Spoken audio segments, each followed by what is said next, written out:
Despite mounting military losses in Ukraine, tonight a US official tells NBC News declassified US intelligence shows President Putin's senior advisors are too afraid to tell him the truth. Late today, this from the White House. We believe that Putin is being misinformed by his advisors about how badly the Russian military is performing. In Moscow, insiders have told us President Putin relies on written briefings from his advisors. He's living on the papers.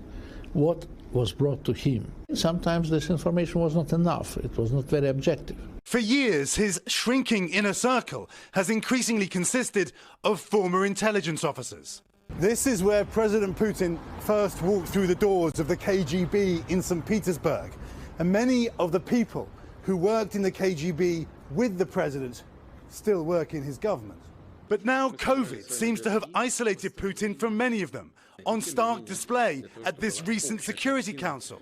The president alone, his advisors across the room, rubber stamping his Ukraine plans. For years, Defense Minister Sergei Shoigu vacationed with President Putin. Now, in public, the distance between them stark. Shoigu even disappeared from public view for nearly 2 weeks, sparking headlines. Is everybody afraid of President Putin? Yes, I think so. Nobody would challenge him also because Ukraine is such an emotional issue for Putin.